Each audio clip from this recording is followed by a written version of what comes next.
to rocky kinds of planets, of which I'll conclude at the end of this that if wherever you find a rocky kind of planet, it is plausible to think that life could have formed on a rocky-like planet with a few basic ingredients. How that might extend to very large planets, maybe gas giants, we have no idea. Good question, don't know. There was another question. Yes? Yeah. This kind of pattern, though, is more or less universally recognizable in almost all kinds of classifications. There are a great many more rocks than boulders, a great many more grains of sand than rocks. Large animals like whales and elephants are much rarer than chipmunks and mice. Yes. And then you get even more numerous as you get down to cockroaches and mites and algae and microbes. Yes.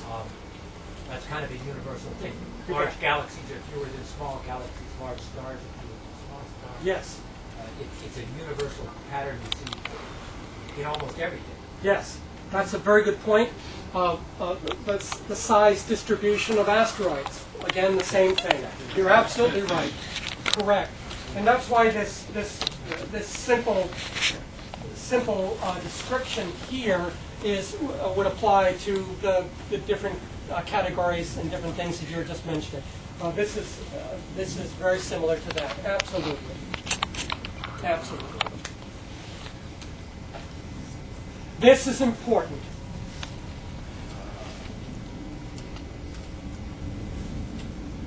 Orbital period of the planets. Solar system, our solar system objects are shown here in letters. Mercury, Venus, Earth, Mars, Jupiter would be about, as you know, about here. Eccentricity of the orbit versus orbital period.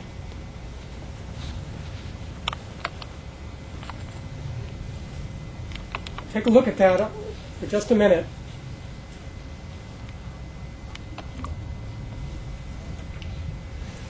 The reason I think, and others think, that this is such an important description is the following. Notice that the near circular orbits that Venus, Earth, Mars, Jupiter, Saturn, Uranus, Neptune have in our solar system, eccentricities approaching 0, are rare.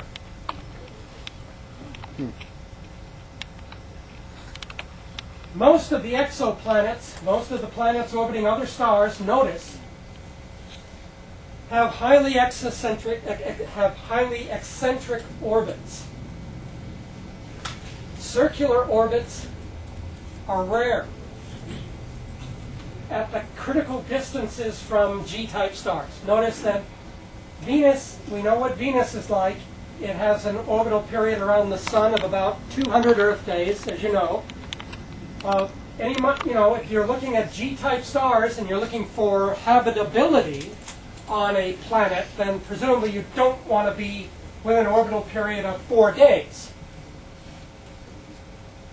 Those are circular orbits, but they have orbital periods around those stars of less than 10 days. That's a harsh environment, of course.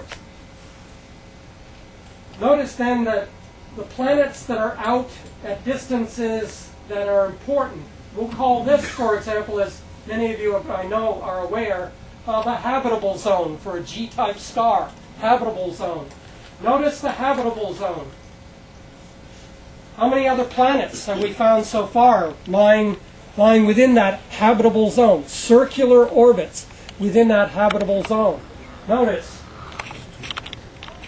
2. The importance there is this, that our solar system is unusual. Planets are common, but planets in a configuration such as we have, circular orbits, are rare. Not absent, but rare. Planets are common, but planets in circular orbits are uncommon. Why are circular orbits important for the habitability of planet Earth? Temperature change. Temperature changes, absolutely. If we were in a highly eccentric orbit, of course, our orbit would create really quite remarkable temperature differences from one part of our orbit to the other. What effect would that have had on the pace of evolution on planet Earth? Would life have been altered? It seems, we don't know how it would have been altered, but it seems unlikely that it would have followed the same pathway of development that it has. Life would have been more challenging, perhaps.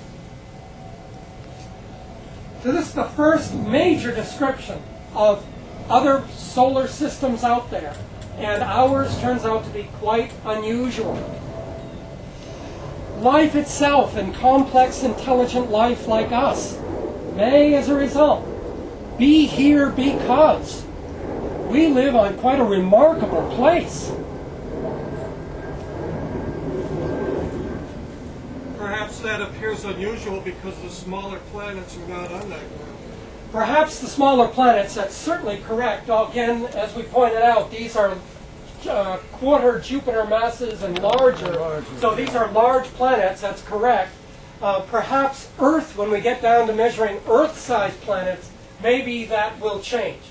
Keep in mind, of course, that Jupiter-like masses in our solar system maintain are out here with, as you know, eccentricities close to zero. Yeah. So our big ones out in our solar system have eccentricities close to zero, and the little guys inside of them also have. So you may be correct, it'll be good to see, but it would be a departure from the implications of what this diagram is. Sounds like rapid revolution is less dangerous than high eccentricity. Rapid Revolution, in other words, period of 10 days, but circular is going to be a monotonous environment. Make it a high eccentricity, the temperature is going to change a lot. Well, the temperatures here, notice that as you get in close to the star, the orbits are effectively circular for periods of 10 days. Right. Awfully hot. Very hot. Yeah, awfully hot. An article that appeared this week, modelers trying to model what kind of atmospheres such planets like this would have. They have rock atmospheres. It rains rock crystals. Groovy.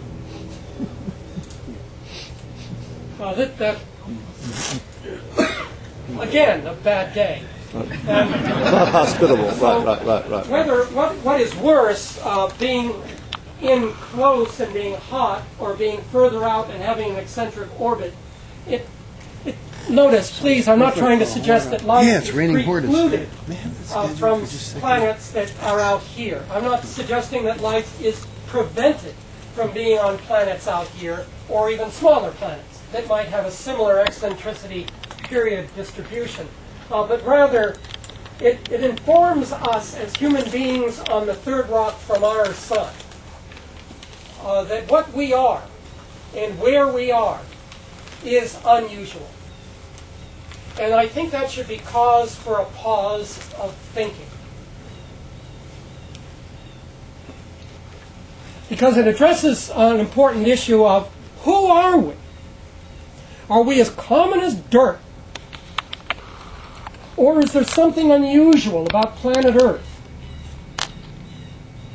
When I first went into this 6 years ago with NASA, I have to admit to having made gone in with the following notion. As Copernicus showed, we are not the center of the universe. We are not even the center of our solar system. That rather we should think of ourselves as not being special in place, in space, and perhaps we should not consider ourselves being special in biochemistry either. I went in with that notion. Copernicus set the stage in 1543, suggesting we're common.